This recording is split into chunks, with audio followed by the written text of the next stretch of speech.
Let's go! From Nintendo and Illumination The Super Mario Brothers can take care of the kingdom.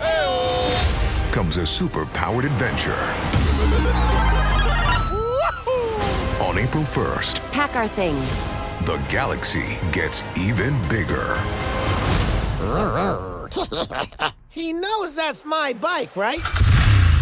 Yes, sir. The Super Mario Galaxy movie. Rated PG. Only theaters April 1st. Get tickets now. Refreshing wild cherry cola meets smooth cream. The treat you deserve. Pepsi Wild Cherry and Cream. Treat yourself.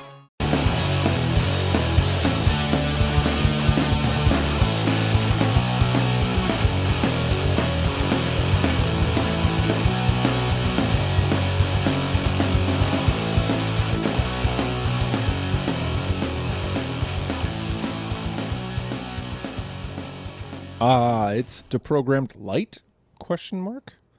Hi, my name is Justin, and if you're new to Deprogrammed, I am band curious, and I like to talk to my friends about bands, and in doing so, we come up with a top 10 starter kit for you to get into said band. So that's what normally happens here on Deprogrammed.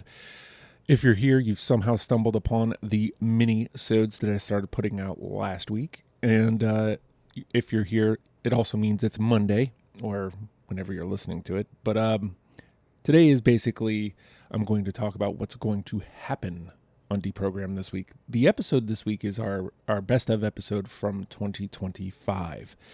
So we're going to go over all the things that happened. We are going to talk about what 2025 meant in the world of Deprogrammed.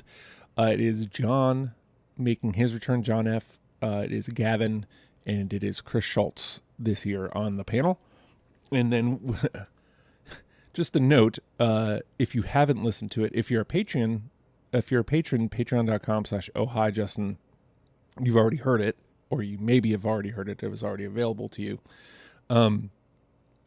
Chris Schultz has a lot of hot takes, so you may want to listen for Chris's hot takes. Otherwise, it's your normal, conversations about what happened in the year. There's stats, there's discussion of like episodes that happened and stuff like that. That's what we do on a best of. It's not a clip show. So if you skip those because you think they're a clip show, it's not a clip show. We never do that. Episodes being recorded this week. Right now, Wednesday evening, we're going to be recording Suede. Full disclosure, this is like the last of the panels that Peter was actively working on when we lost him. So this one might have a little emotion to it as well. And I mean, other ones that will be going forward will be ones that he had signed up for, but hadn't gotten started. Suede had gotten started. I think we started it in either late November, early December. So it was like the last one that we have available that he was actively working on. So I'm guessing that there's going to be at least some emotion involved with this episode. So fair warning. But we are recording that on Wednesday. We're going to be recording Sugar, most likely. I say that with a laugh in my tone because I haven't started on it. I'm going to start on it today.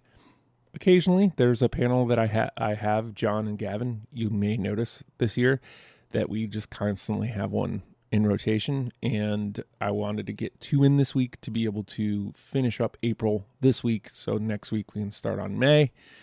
And I have ones that are ready, but not ready enough to actually put pen to paper on the when. So that means we will be probably 99% recording Sugar this week. My playlist diving for the week, and I don't know if I said this into a microphone or if I was just talking to people about it. I'm considering one of these dailies being a study sesh. I may have said this. I feel like I've said these words. So if I have, forgive me. But if any of these interest you on being a part of a said sesh, let me know. Like, basically, my thought would be the study sesh would be for the second round of cuts. So basically, after I've made my first pass, I have to finish my Warren Zevon first pass still. This week, I am going to get going on Minutemen. As I said, I have to get going on and finish Sugar this week. So that one's going to be priority. And then I'm going to hopefully be doing cuts for Buffalo Tom. So basically, if I wanted to do a study sesh this week, the two that would probably be available would be Sugar and Buffalo Tom. So basically, that would be like if those were ones you wanted to sign up for but didn't get around to, or ones that you'd be interested in helping shape my list, then those would be ones you'd want to let me know. Again, I don't expect it to happen this week, but it just something I wanted to put out there as something that we could do. Now, as for these mini-sodes, if you listen to last night's After the Fact, which maybe you haven't, again, that's behind the Patreon paywall, so $1 a month gets you in that door. We talked about, yesterday was legitimately the 10-year anniversary of Deprogrammed. 10 years ago, we did the very first episode of Deprogrammed live on Radio Free Radio. And in that spirit, tomorrow I'm going to be doing Deprogrammed Year 1. I'm just going to talk about what I remember from that first year of Radio Free Radio and how the show evolved in that year. Wednesday, we're going to do Year 1 Wednesday again. Joe sent me a couple songs that I'm going to talk about, and then I have another song that kind of wormed its way into my ear this week. So, and then Friday, the Q&A went over really well. I had a lot of questions posted in the Discord. So a lot of questions coming at you this Friday. Thank you all so much for the feedback. Seems like everybody is super amped on the idea that this is happening. These won't all be just me. You know, as we settle into the groove and start making space for it, there will be me talking to other people. And that, again, the idea here is shorter episodes to get people back engaged and hopefully lead people to the longer form content. But in the meantime, I'm just really appreciative that everybody seems to enjoy these shorter episodes. So, that said, I guess we'll see you tomorrow, eh? Yeah, I got to figure out some real sign off for this, but in the meantime, we will indeed see you tomorrow.